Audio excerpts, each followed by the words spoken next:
Okay. My name is Bev Watford. I am currently the Director of Minority Engineering Programs here at Virginia Tech. I am also the Associate Dean for Academic Affairs, which, as I tell most people, is kind of like being the assistant principal. I deal with all the really good things and the really bad things that happen to students. I'm also an Associate Professor in Industrial and Systems Engineering.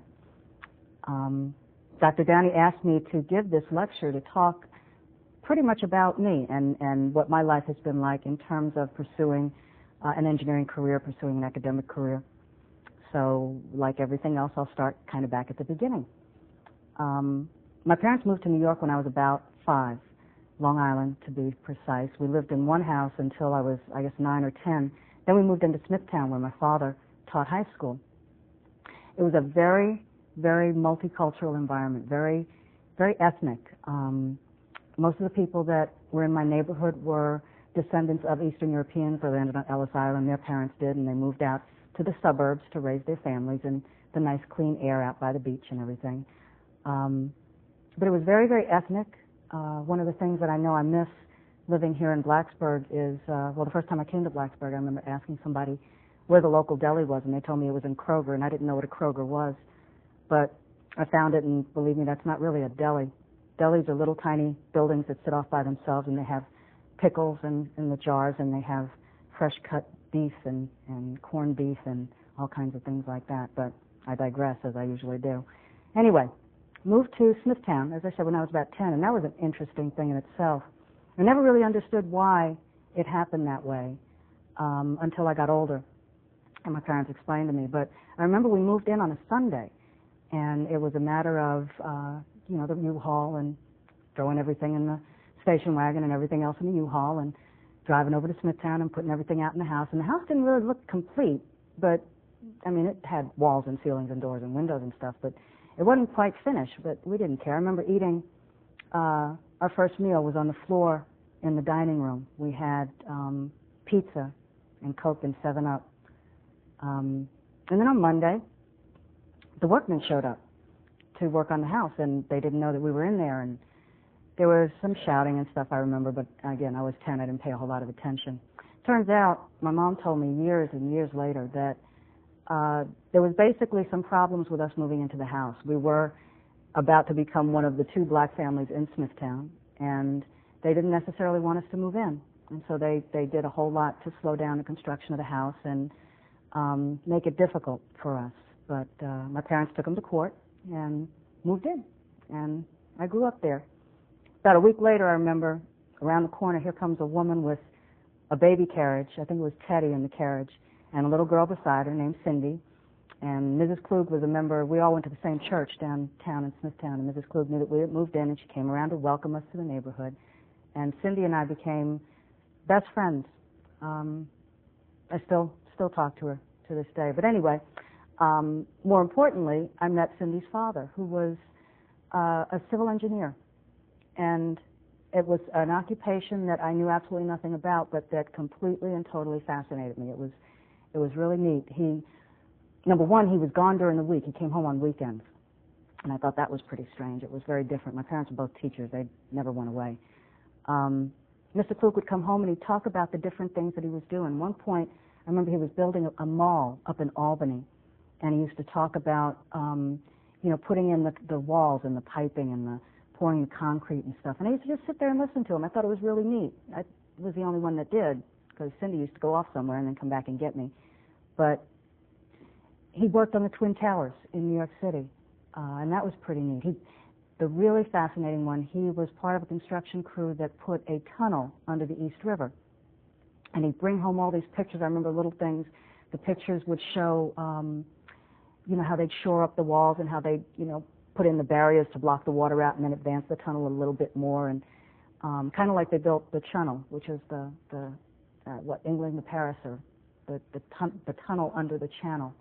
I remember him talking about there were a lot of, again, ethnic people working on his construction crew, a lot of Catholics who used to bless the tunnel each time before they went in, just to make sure that nothing happened while they were down there, which I thought was kind of neat.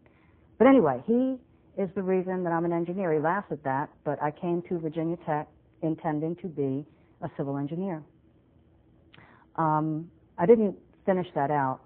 As it turned out, I was introduced to mining engineering, and I kind of was fascinated by that, so I ended up going into mining engineering. But I guess the point that I'm trying to make is that he was the influence in my life. He was the one that convinced me that this is something that I could do.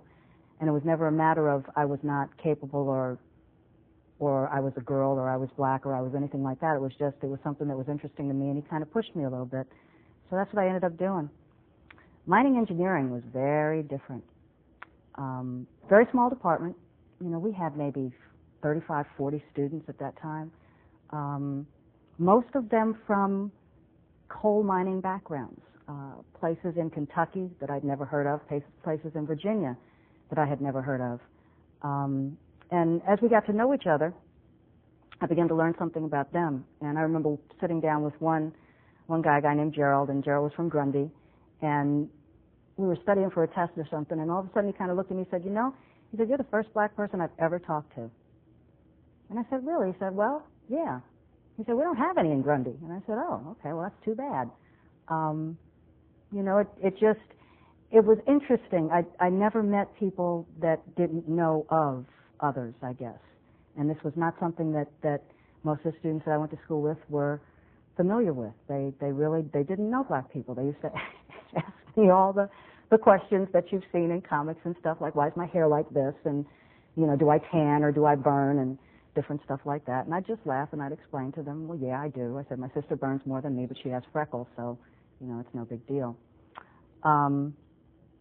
Nice guys. I think that I educated them a lot. I think they were surprised that I could do as well as I did when I didn't have the same kind of background that they had, where, there were coal mines in their towns and their parents worked for coal mining industries and companies and things, and I had no knowledge of this prior to starting at Virginia Tech. And based on that, because of that, and because I was in a fairly non-traditional field, there weren't a whole lot of women in mining either, I got a co-op job. And I worked for a Consolidation Coal Company in Pittsburgh, which was really, really interesting. Pittsburgh's one of the few cities I think I could actually live in, and I think mainly because it's not as big as New York, but it's about as ethnic, and I really enjoyed that about Pittsburgh. But I went to work for Consolidation Coal, met some really nice people, had great work experience with Consol. Had a couple of interesting things that happened up there, though. I remember, I think it was my second co-op, and I was looking around for a place to live, and at that time I was sleeping on a friend's sofa and trying to move off her sofa and find a place to live. And there was a newspaper that I saw that advertised a house for rent. So when I called, it wasn't a house, this woman wanted to share a house. So I called to talk to her, and we got on the phone. It turned out she was a mining engineering student. She was studying at Penn State. Here I was, a mining engineering student from Virginia Tech, go figure. It was within a mile of where my office was, where I had to work. It was absolutely perfect. We hit it off over the phone. It was really great. And so I said, well, how about if I come by and, take a look at the place? And she said, fine, no problem. And I drove over there, and it was a really nice neighborhood. It was a really nice house.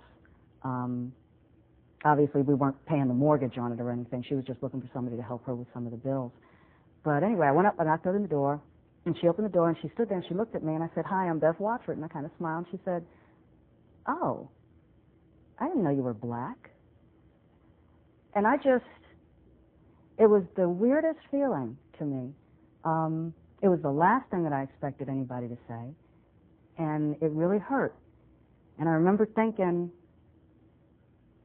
and the first thing and the only thing I could think of to say was, well, does it matter? And she said, well, yeah, I don't think my father would want me to share a house with a black person. I said, okay, I guess I'll see you. So I left, went back, told my girlfriend about it, cried a little bit. It was very upsetting to me. First time anything like that had ever happened. Anyway, I ended up staying with my girlfriend, and that worked out okay, and then we ended up getting another house, and everything worked out great. But as it turns out, the really funny thing was it turns out that her father, at that time, was a vice president for the company I was working for. And I'll never know, obviously, whether it was her excuse and her using her father, or whether that really was the way her father felt about it. But, it kind of soured me on the company, I guess, and I started thinking, I don't really want to work for these people if they're going to be like this. Anyway, I decided to go to graduate school. By the time I got out of undergraduate, the coal mining industry wasn't doing that great. The only jobs they were offering were section boss underground, and I had done my stint underground. I was not going back there again.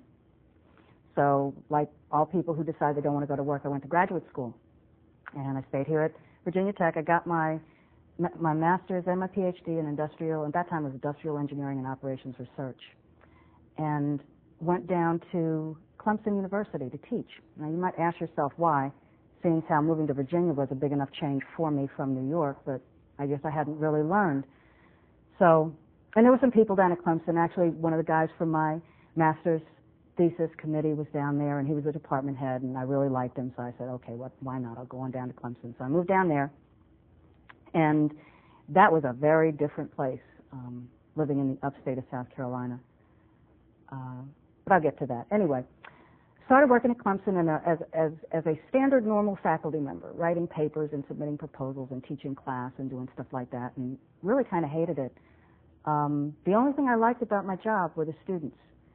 I really liked working with the students. I became the advisor for the Institute of Industrial Engineers, and we had a blast. I remember one year I took about 22 kids to Nashville for the conference, and it was a lot of fun. They had a good time. We had a good time. We went to St. Louis one year.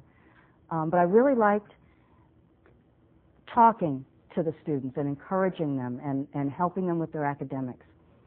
And the other thing that happened was that Clemson, well, not just Clemson, but any college of engineering tends to have very few women faculty, very few minority faculty, African American, Hispanic American, Puerto Rican. I mean, as a rule, these people are not pursuing engineering degrees, and we'll talk about that too. But I found myself being, I guess, the focal point or the draw. All of a sudden, there were people knocking on my door to talk to me about things that I guess they felt they couldn't talk to anybody else about because they weren't sure anybody would understand. And I found myself interacting with a lot of the women students and talking to them about the things that they had to deal with while they were attending school, and talking to them about what issues that they might have with faculty members, with other students. You know, one of the biggest deals I know is working in teams. Working in teams can really be a drag, especially when you've got people who don't want to deal with you.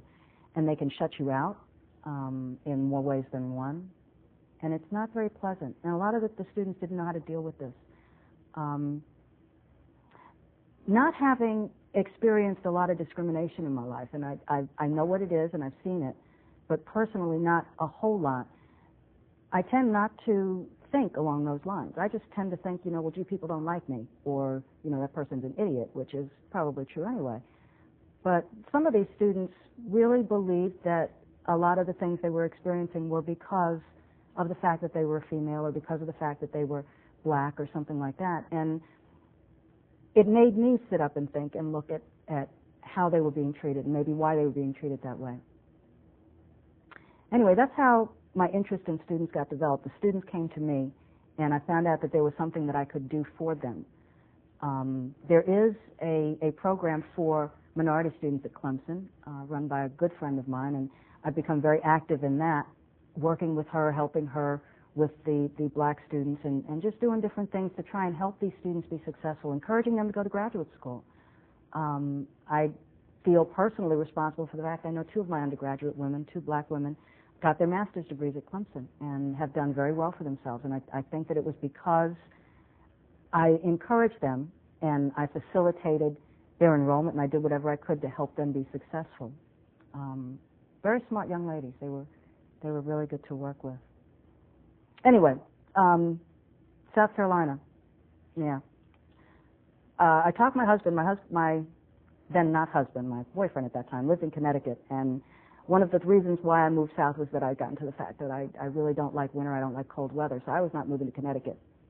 And when we decided to get married, he said, oh, what the heck, and he moved down to South Carolina with me. And had a nice little house, everything was going great. He got a job, as it turns out, it worked out really well. He got a really good job in Greenville. And, I guess we started having a normal life, kind of. It was nice. But it got to be a bit stressful, both because of my job. I really got to the point where I hated being a faculty member. I wanted to work with students. I wanted to run summer camps. I had a funding I had some funding from the National Science Foundation to run a summer camp to interest students in manufacturing engineering. And every year for 4 years, I'd have 32 16 and 17-year-olds that I was in charge of. The first summer I hardly slept. After that I got better about it. But trying to teach them about manufacturing and encourage them to go into engineering. But the rest of my job I really didn't like.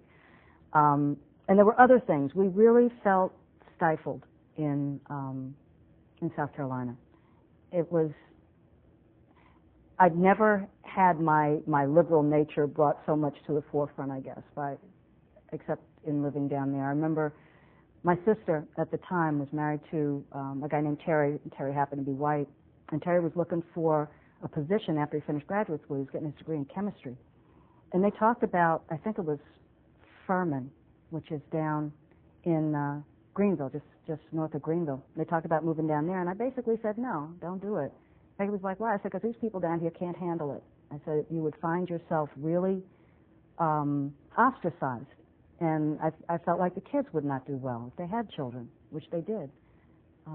Anyway, they ended up staying in Buffalo, and that's another story. But anyway, the last straw actually was a party. My husband and I we had a habit of giving one party a year, the time when you pay back everybody for all the invitations that they gave you.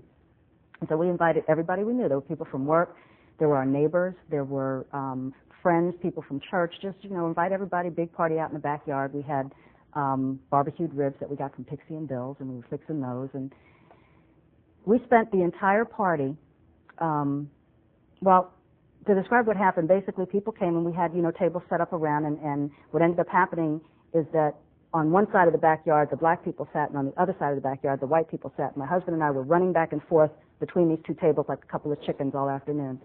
And after the party was over, I basically looked at him and I said, I can't do this. I said, I can't live here anymore. And he said, I know. He said, we got to go someplace else.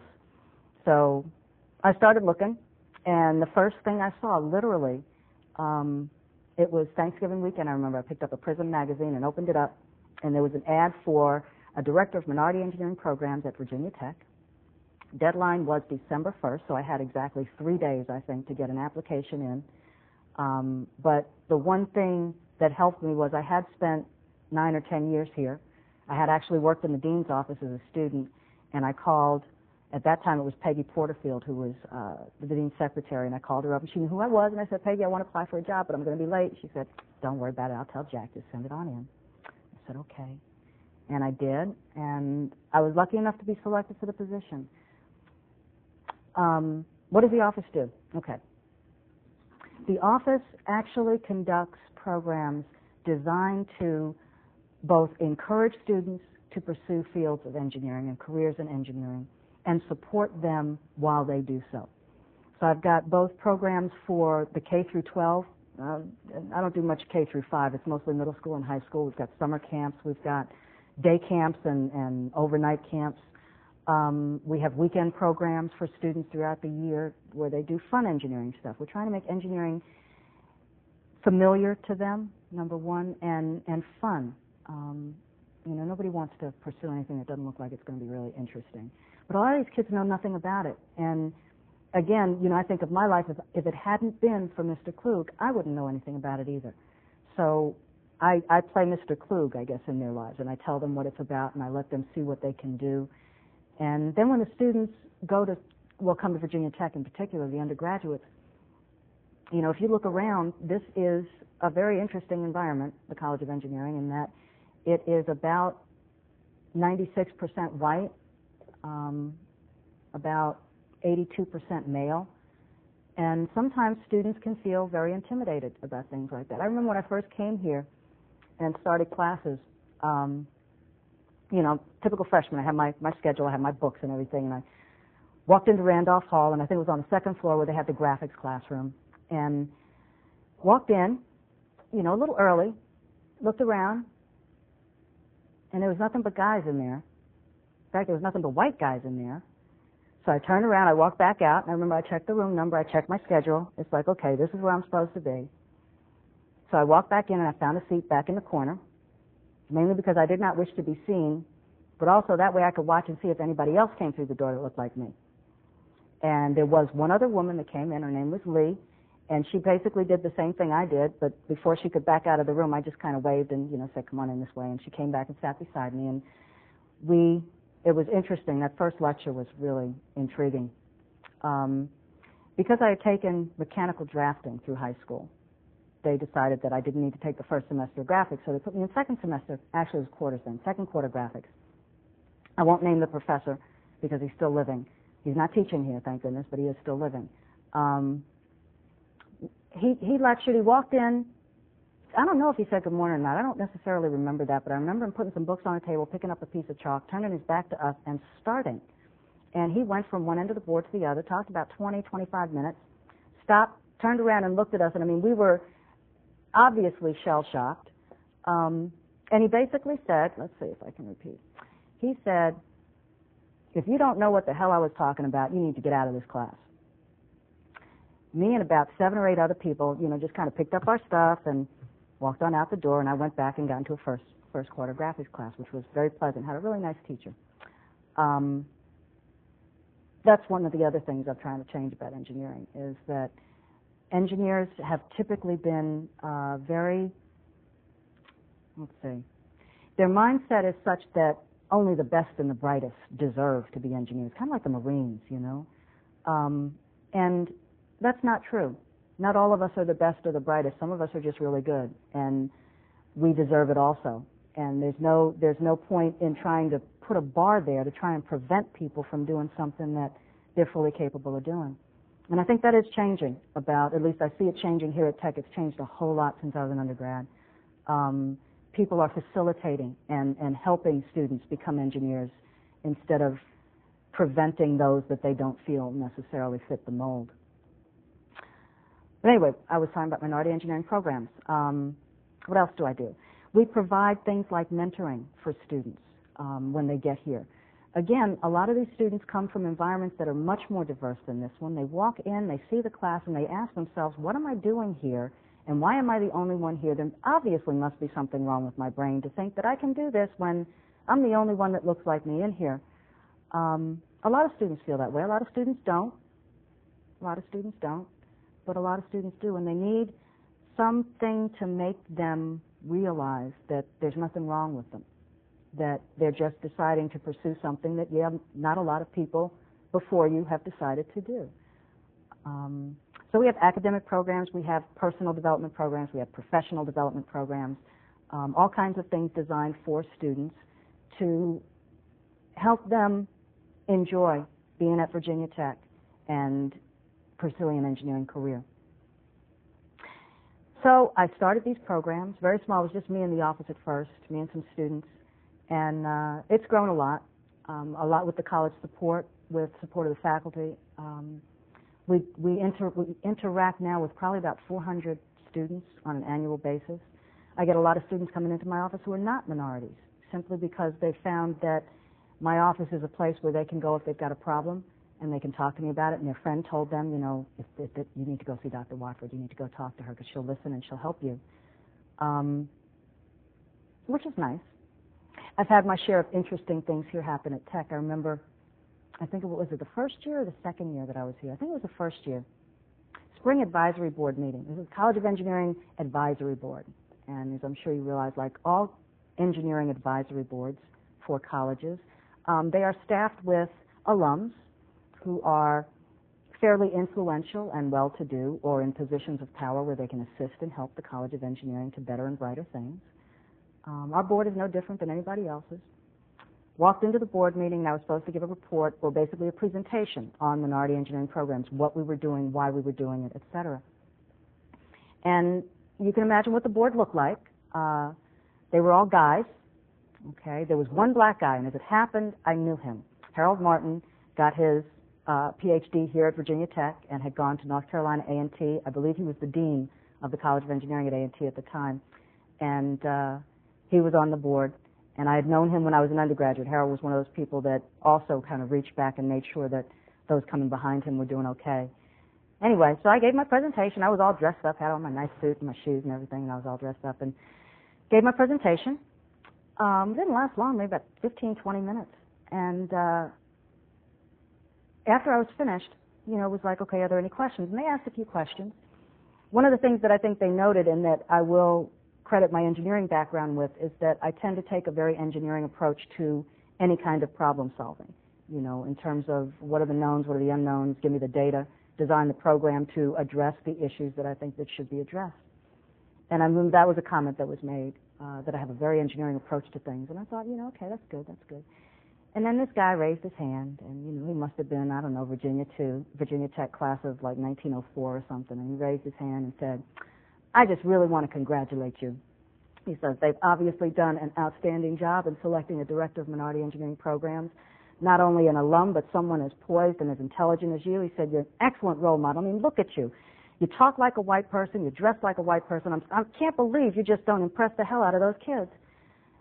And I just looked at him. And I mean, you know, if nothing else, my mother raised me to be polite, and I also needed my job, so I just kind of said, well, thank you. And he thought it was a compliment. He really did. And I remember looking at Harold Martin, and Harold just kind of looked at me, kind of grinned, and he kind of went like this. And I said, okay, you know, just don't do anything, just gloss right over this. And again, that was in 1993. That wasn't that long ago that this happened. And it is a sad thing. Now, yes, this was an older gentleman, but you have to acknowledge that this older gentleman is raising younger gentlemen and women and grandchildren, et cetera, and passing those kinds of views along. And that's kind of tough to deal with. Let me see. Other things that I do here and that I have done, and I guess I'm trying to make you understand that there are issues that people have in common, and they have issues in common because of something about them.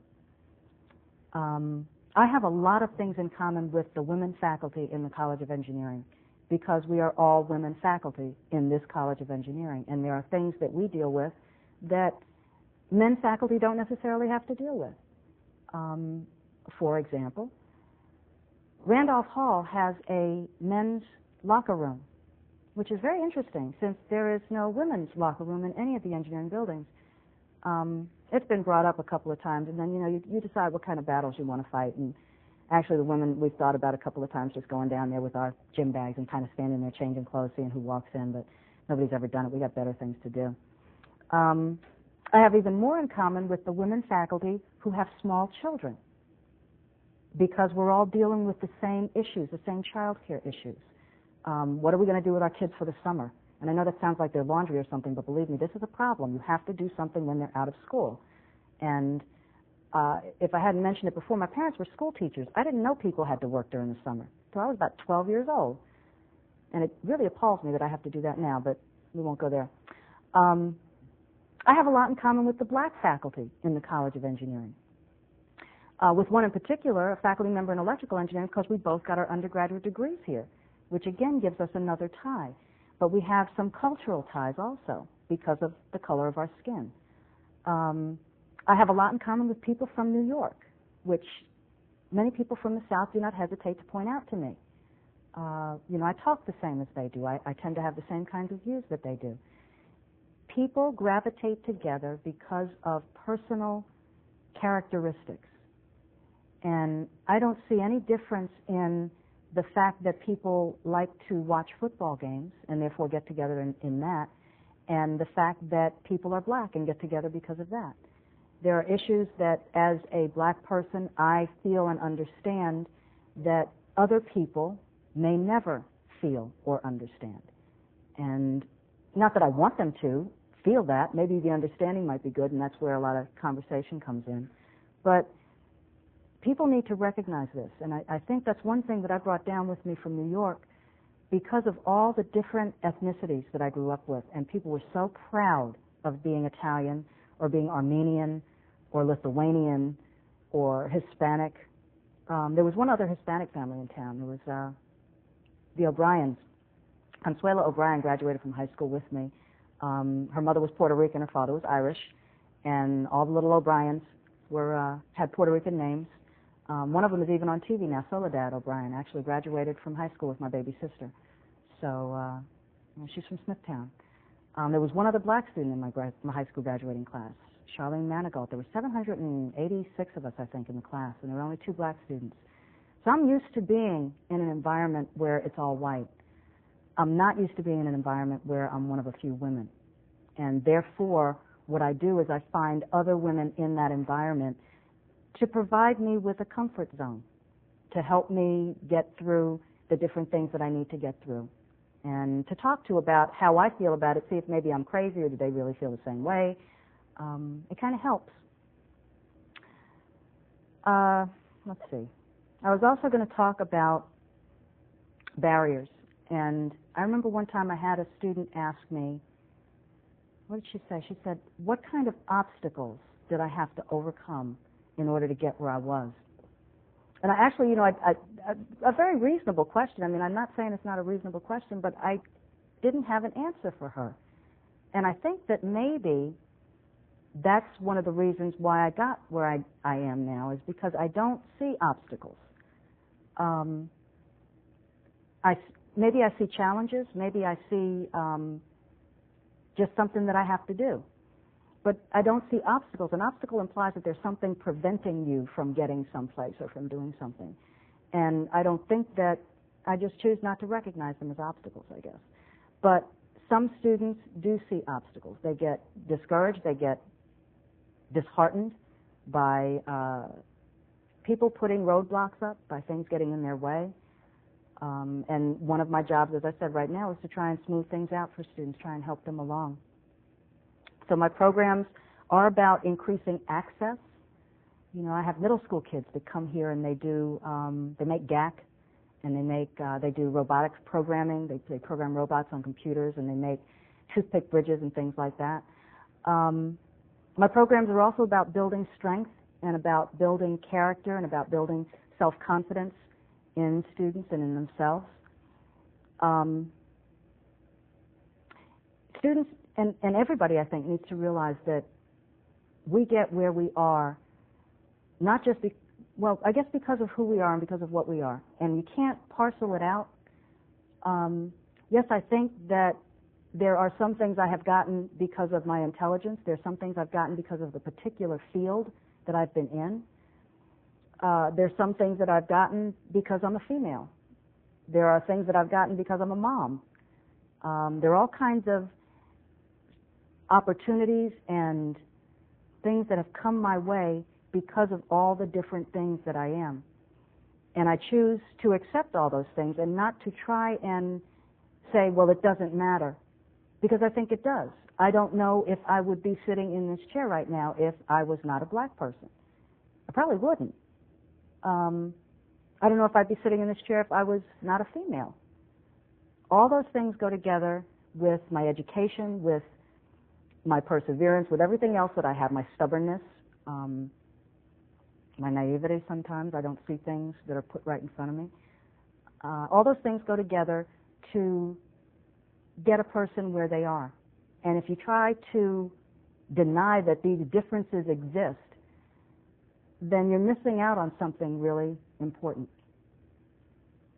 And I think that's what I'm trying to say to you in terms of this class, is that it's all right, number one, to recognize that people are different. It's all right to discuss the differences. I remember one time I bought a car, what was it, Sheeler, out in Christiansburg, and I had some problems with, I don't know what it was, some fee that I ended up signing for that I didn't want to pay. Shoot, I was in graduate school, I didn't have any money. And I called the guy back up the next day, and I asked for him. I remember his name. I asked for the salesman, and he got on the phone. I figured, they're dealing with hundreds of people a day. So I said, my name is Bevlee Watford. I said, I'm the short black female that bought that Horizon from you. He said, now, honey, don't describe yourself like that. And I remember thinking, why not? Last time I looked, I was a short black female. And it's like, didn't you see that? I guess he thought I was being really derogatory. I wasn't. I was just describing myself. There's nothing wrong with that. And the sooner people get accustomed to it, I think the better off we're all going to be.